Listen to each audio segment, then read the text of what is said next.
بسم اللہ الرحمن الرحیم۔ اعتکاف کہتے ہیں عبادت کی نیت کے ساتھ مسجد کے اندر ٹھہرنا، مسجد کے اندر رکنا۔ پھر رمضان المبارک کے آخری عشرے کا اعتکاف، اس کی بڑی فضیلت ہے۔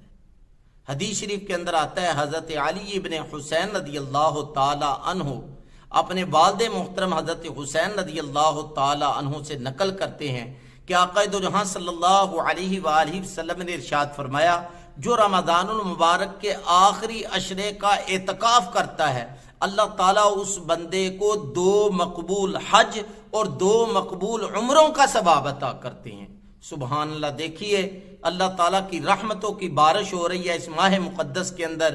پورے سال کے اندر ایک حج ہے اور پھر وہ بھی پتہ نہیں قبول ہے کہ نہیں، لیکن یہاں آقا دو جہاں صلی اللہ علیہ وسلم گارنٹی دے رہے ہیں، آقا دو جہاں صلی اللہ علیہ وسلم گارنٹی دے رہے ہیں کہ جو بندہ آخری عشرے کا اعتکاف کر لیتا ہے، اللہ تعالیٰ اس کو 2 مقبول حج اور 2 عمروں کا ثواب عطا کرتے ہیں۔ اور اسی طرح دوسری حدیث کے اندر آتا ہے آقا دو جہاں صلی اللہ علیہ وسلم نے ارشاد فرمایا، اعتکاف کرنے والا گناہوں سے بچا رہتا ہے، بچا رہتا ہے، بچا رہتا ہے۔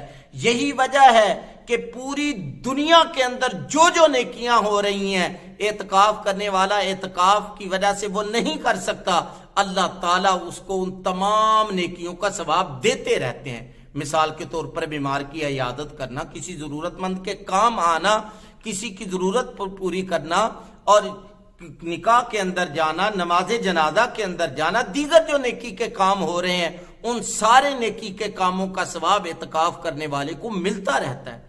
یہی وجہ ہے کہ علماء نے لکھا ہے کہ اعتکاف کرنے والے کے جنتی ہونے کی زیادہ امید ہوتی ہے، کیونکہ حدیث شریف کے اندر آتا ہے آقا دو جہاں صلی اللہ علیہ وسلم نے ارشاد فرمایا کہ جو بندہ ایک دن میں، یہ ایک ضعیف حدیث ہے، جو بندہ ایک دن میں 5 کام کر لیتا ہے وہ جنتی ہے، بغیر حساب کے وہ جنت کے اندر جائے گا۔ وہ کون سے 5 کام ہیں؟ نمبر 1 نماز جمعہ ادا کرنا، نمبر 2 روزہ رکھنا، نمبر 3 ایک دن ہی میں نماز جنازہ کے اندر شریک ہونا، نمبر 4 کسی بیمار کی عیادت کرنا، نمبر 5 کسی نکاح کے اندر شریک ہونا۔ جو بندہ ایک دن کے اندر یہ 5 کام کر لیتا ہے، نبی علیہ السلام نے فرمایا وہ جنتی ہے۔ تو اعتکاف کرنے والا دوسری حدیث کے مطابق اس کو سارے کاموں کا ثواب مل رہا ہے، تو ان 5 کاموں کا بھی اس کو ثواب مل رہا ہے، اس لیے وہ جو ہے وہ زیادہ اس کے جنتی ہونے کی امید کی جا سکتی ہے۔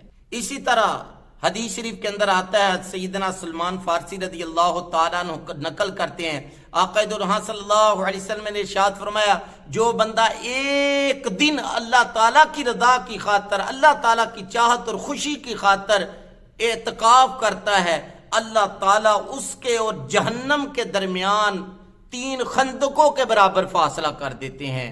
اور 3 خندقوں کا فاصلہ پتہ ہے کتنا ہے؟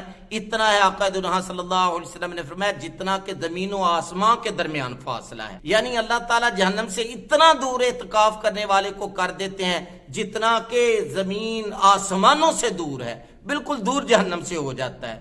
اس لیے کوشش کریں آخری عشرے کا اعتکاف اللہ تعالیٰ کی رضا کی خاطر ضرور کریں، اس کی بڑی فضیلت ہے۔ اسی طرح حدیث کے اندر آتا ہے آقا دو جہاں صلی اللہ علیہ وسلم نے ارشاد فرمایا، جو بندہ اچھے طریقے سے وضو کر کے گھر سے چل پڑتا ہے، پھر وہ مسجد میں آ کے ڈیرا ڈال لیتا ہے، وہ ایسے ہی ہے کہ اللہ تعالیٰ کی زیارت کے لیے آ گیا ہے، اللہ تعالیٰ کے دربار کے اندر آ گیا ہے۔ اور جو بندہ جس کی زیارت کے لیے جاتا ہے، جس سے ملنے کے لیے جاتا ہے، تو جس سے مل رہا ہوتا ہے، اس میزبان پر لازم ہو جاتا ہے کہ اپنے مہمان کا اکرام کرے، اس کا احترام کرے، اس کا ایک اعزاز و اکرام کرے۔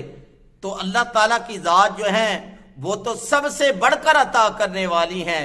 جب کوئی بندہ اچھے طریقے سے وضو کر کے اللہ تعالیٰ کے گھر کے اندر آ کے بیٹھ جاتا ہے نماز کے لیے، اللہ تعالیٰ اس کا اعزاز و اکرام کرتے ہیں، اس کے گناہوں کو معاف کر دیتے ہیں، جہنم کو اس پر حرام کر دیتے ہیں، جنت کو اس پر واجب کر دیتے ہیں۔ اور اعتکاف کرنے والا تو رہتا ہی ہمیشہ وضو کی حالت کے اندر اللہ تعالیٰ کے گھر میں ہے، تو اس کا تو اللہ تعالیٰ بطریق اولا جو ہیں وہ اعزاز و اکرام کریں گے۔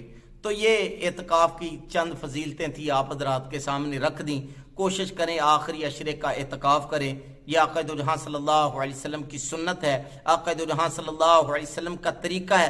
اگر نہیں کر رہے تو کم از کم دل کے اندر ایک تمنا، چاہت اور خواہش رکھیں کہ یا اللہ جب بھی موقع ملا آخری 10 دنوں کا اعتکاف کروں گا، تیرے محبوب کی سنت کو زندہ کروں گا، تیرے محبوب صلی اللہ علیہ وسلم کے طریقوں کو پورا کروں گا. تو اعتکاف اس رمضان المبارک کے حساب سے جمعے والے دن مغرب کی نماز سے پہلے جتنے بھی اعتکاف کرنے والے ہیں اپنی اپنی اعتکاف گاہ کے اندر چلے جائیں اور وہاں جا کر جتنا ہو سکے دنیاوی باتوں سے اجتناب کریں، کیونکہ مقصد یہ ہے گھر بار کو چھوڑ کر آنے کا، بیوی بچوں کو چھوڑ کر آنے کا، دوست احباب کو، کاروبار کو چھوڑ کر آنے کا مقصد ہے کہ اللہ تعالیٰ کو راضی کرنا، اللہ تعالیٰ کو خوش کرنا. باقی دنیا کے کام ہوتے رہیں گے، دنیاوی باتوں سے، دنیاوی کاموں سے جتنا ہو سکے اپنے آپ کو بچا کر رکھیں. اور سب سے اہم بات غیبت، چغلی، بہتان سے، دوسروں کے عیبوں سے اپنی آنکھوں کو بند کر کے اللہ تعالیٰ کے دربار کے اندر بیٹھیں. اللہ تعالیٰ مجھے اور آپ کو آقا دو جہاں صلی اللہ علیہ وسلم کی سنت کو پورا کرنے کی توفیق عطا فرمائے. وآخر دعوانا الحمدللہ رب العالمین.